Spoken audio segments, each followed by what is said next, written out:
Mike Rogers here from the Mike Rogers Show, and today we have part two of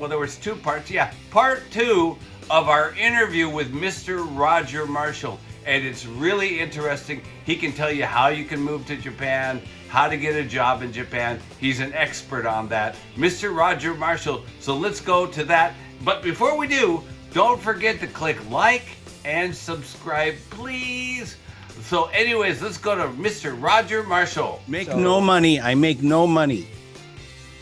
That's what all the wealthiest people say is I make no money.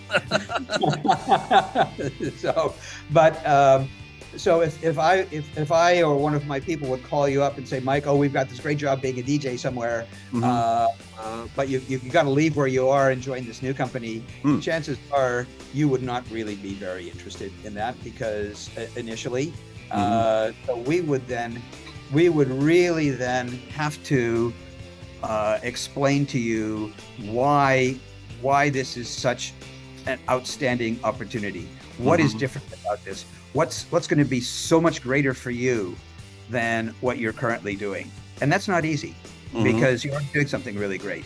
That's pretty much the type of situation we have. Somebody who's already highly successful running a business, we talk to them and they say, thanks for calling me, but I'm doing really well. I love what I'm doing. It's great. So that's basically the classic sales conundrum. The real sales starts when someone says, no, thank you. So we really need to understand our client. We need to understand their business, their strategy, where they're going, so we can explain to someone like you what's going to be so special about this opportunity versus the already successful role that you're doing. Okay, so can you give me like a more like an example of, and you don't have to tell me the person's name or anything, an example of somebody that was really difficult and a lot of work for you guys to convince? You kidnapped him, you put him in the trunk of the car, or what did you do? Tell us about that. Almost all of the above. So we just completed one. It actually happens to be for a Japanese corporation, and it's a publicly traded. It's one of the top publicly traded companies in Japan.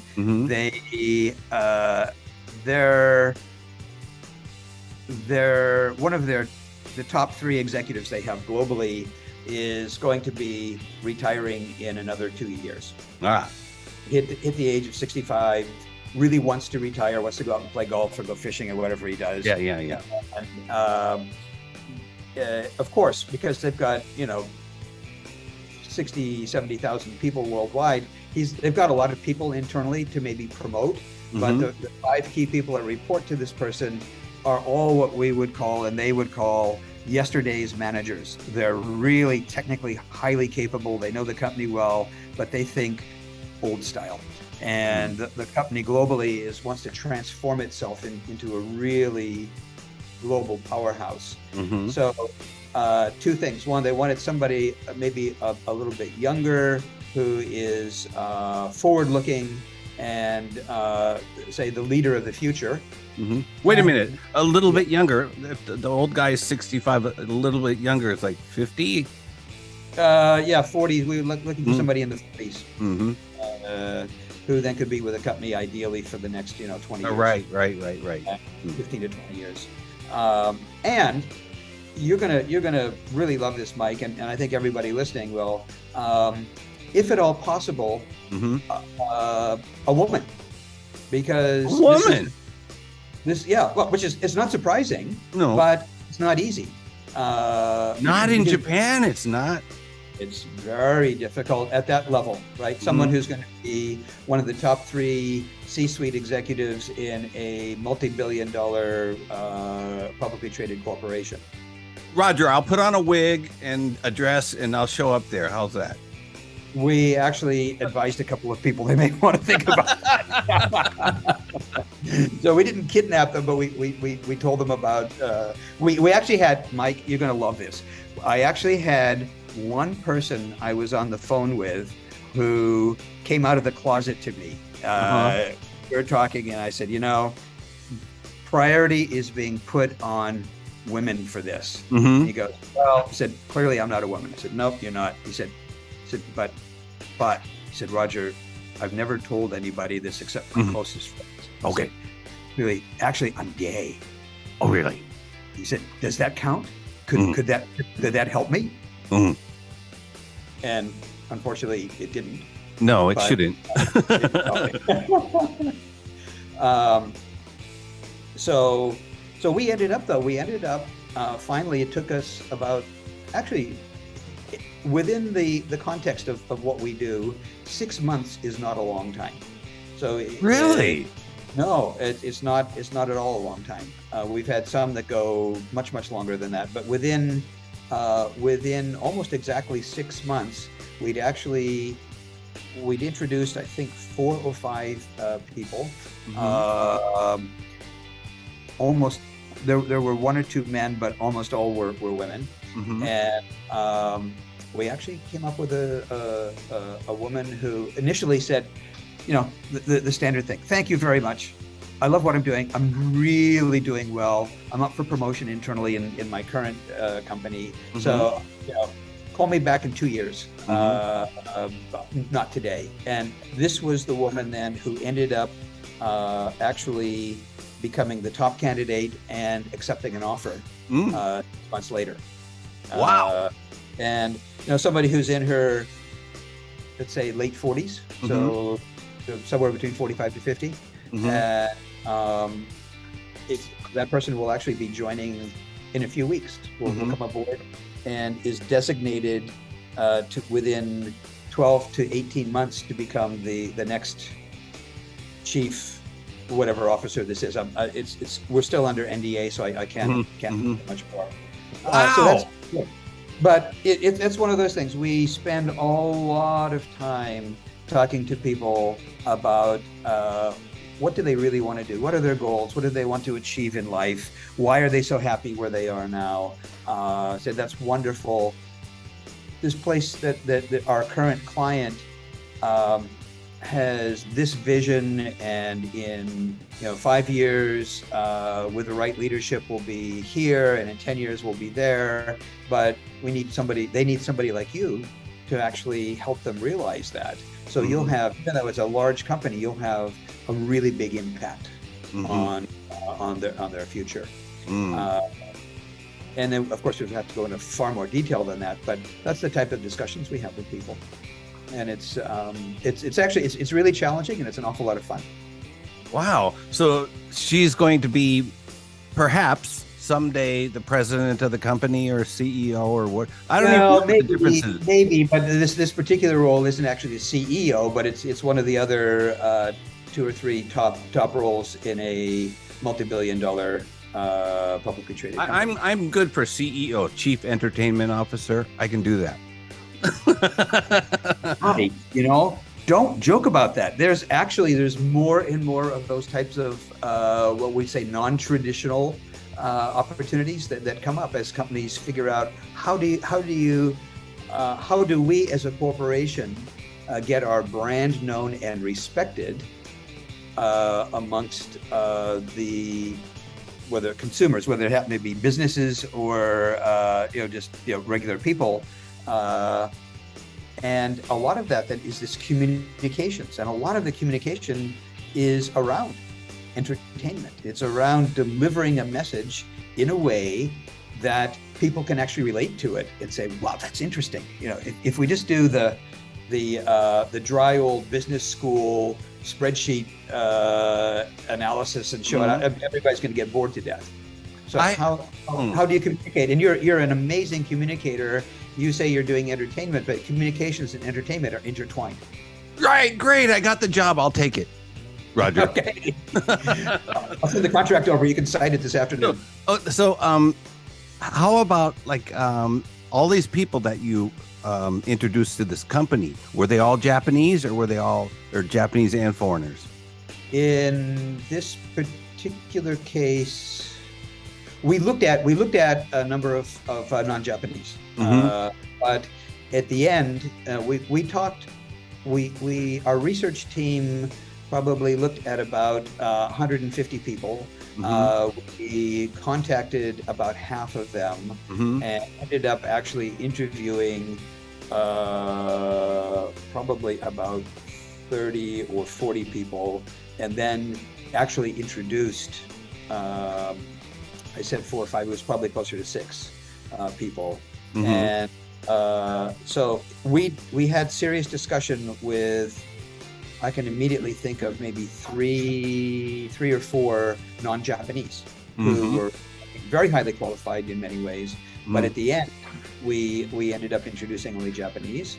But to your point, because a lot of the listeners are not Japanese, yes, we do absolutely talk to non-Japanese, and there have been quite a number of non-Japanese who have come into very senior roles in some cases in Japanese corporations, but in many cases Western multinationals.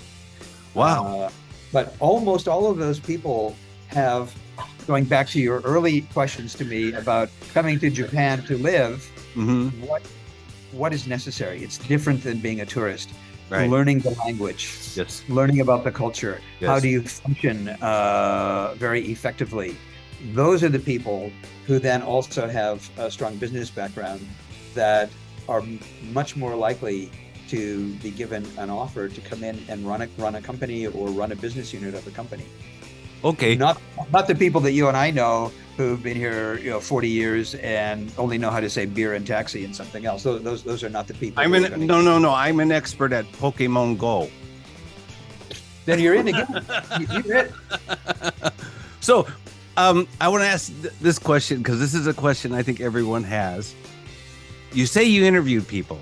What are the top 3 questions at the interview that you guys are going to ask that people should, I don't know, practice or have some good idea, snappy answer to? Yeah, Mike. You can't say those. No. To some degree, kind of how you're running this right now is tell me about yourself. And what is that person going to focus on? How do they actually position and describe themselves is very important. I ask them a lot about, not so much about details of what they've done. We do ask those questions, by the way, but that's pretty much factual then. What have you done, etc. But what do you want to do? Where do you want to be? Where do you see yourself in 5 years or 2 years? Why? What do you need to do to get there? Oh, why? That's a hard question. Don't ask me that. Yeah. So I love to ask open-ended questions and allow people to talk.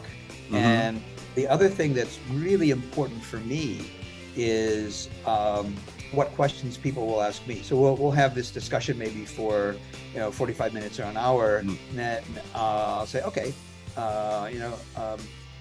what's important to you? What questions do you want to ask me? And see what the depth of those questions are, what perspective they're coming from. Those are really important as well. Again, Mike, this is at the level we're working at, which is somebody's going to be a CEO or a CXO of something.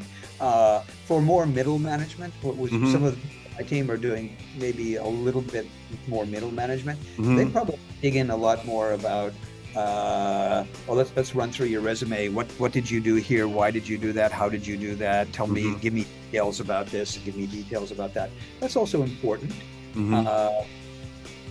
To be able for someone to verbalize what they've done, what decisions they made, what they might. One of the big questions is, what would you do differently if you had the same situation today, and why would you do it differently? But I like to ask those open-ended questions, let people talk to me, give me a sense of where they're coming from, where their mind is, and what questions then that they want to ask me. I see. And that really reveals what's very important to them. So, let's say I was some top company executive, and all my life I dreamed about moving to Japan or whatever. And then how do I get a hold of you and your company? What do I do? Okay. So, seeing as you're going to put some links and so on at the bottom of your video later, I'll give you that. But our company, one of the frustrations with our company is we've got a long, complicated name, and which means we have an even longer and more complicated website name. So we're Rogers Berntsen, which is a London-based global firm. ODGERBERNST.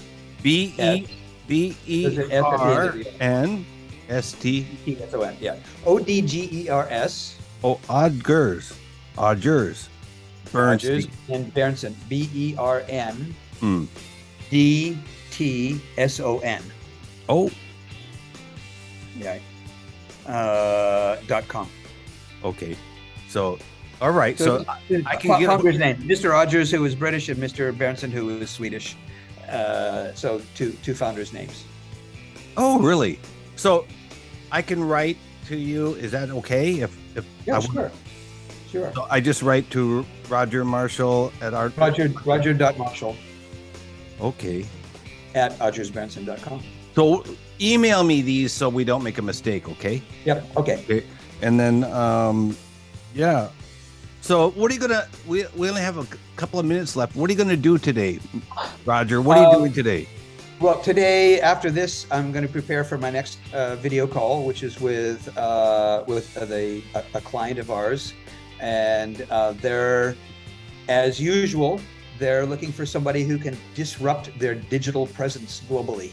I mean, all of these phrases and words come out all the time, but digital is a big thing. Communication is a big thing. I got it. You take a hammer and walk into their office and smash all the computers. That'll disrupt them. That's a disruption. Absolutely. Mike, you're hired. You're going to have so many jobs. What are you going to do?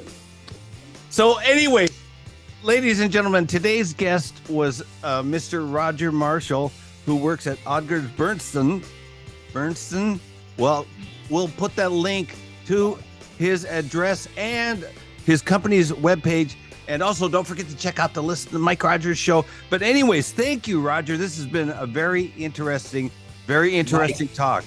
Thank you. It's always an incredible pleasure to talk with you. Yeah. So thanks so much, Roger. Okay. Have a great day, Mike. Okay. I'll talk to you later. Okay. Cheers.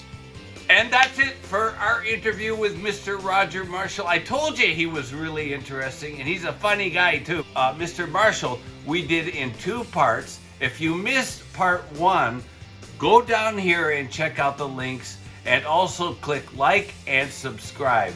But anyways, thank you to Mr. Roger Marshall, and I'll see you again soon. Bye!